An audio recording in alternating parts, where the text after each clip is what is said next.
Hey folks, Bart Heitch back here, Guntersville, Supreme Court's day 4 of our playdates here, joined by the Asbury Rams, Coach Eli Jones and Caleb Gentry, who is a junior this year coming up. I've had a chance to watch him play a couple of times. I like his game, and Coach, I like your intensity. First year at Asbury.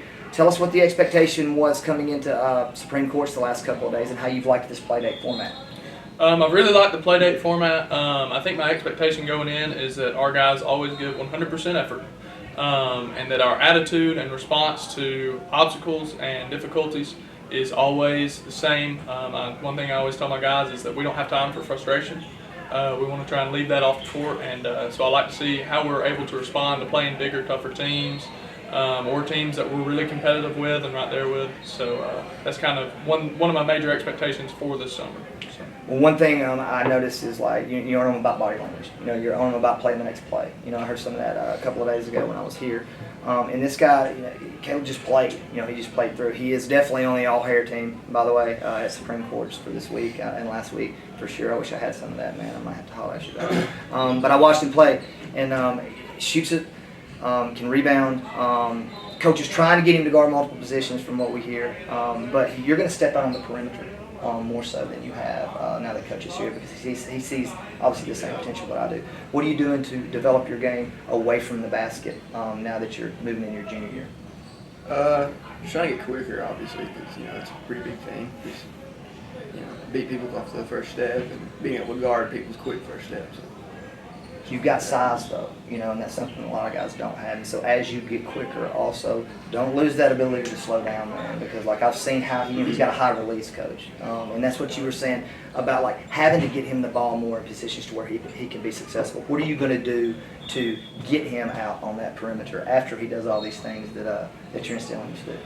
Well, I think there's got to be a shift within our team. We've got a bunch of guys who are coming up who are young or who have never had varsity experience before, and I think as we move along in the season, we want to shift more and more to positionless basketball. That way, Caleb is a big guy, but he can step out onto the perimeter, and we can still get mismatches that way. And we've got other guys who can morph to that, and they don't need a set, well, you have to go do this. You're in this position, so you've got to do this. And the quicker that we can get there, the better off we'll be, and the quicker Caleb will be able to develop his perimeter game and go score more for us.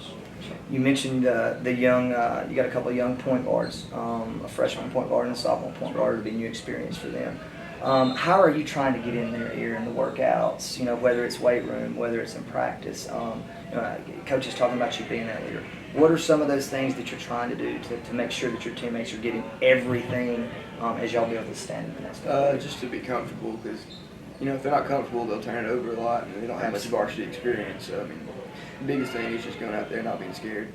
Give me an example of that, though, because so many times, like you'll say, man, it is uncomfortable a lot of times when you're going against that. You're in the same area as playing you. That pressure, it's uncomfortable. So what do you say? I'm just curious as a kid, if there's a leader out there, there's a young kid out there saying, man, my point guard has a problem with that kind of stuff sometimes. What do you say to them? Or what is the message that, how do you go calm them down, I guess is my question. Just play the next play. Just keep playing. Just keep your head up and just be intense.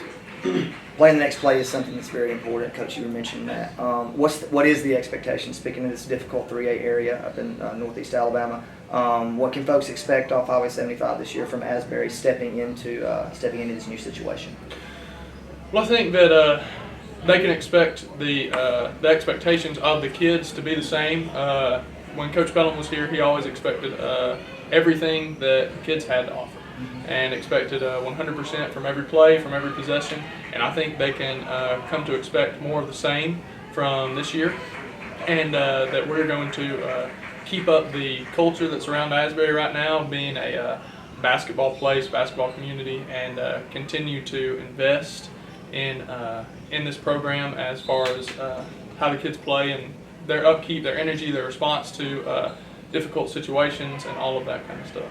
Well, it's obvious that while you're coaching, they understand that you're trying to hold them accountable, and it's good to see, especially for a young coach. Thank you for joining us, Caleb. Thank you for joining us, and we'll be looking for the Asbury Rams throughout the season.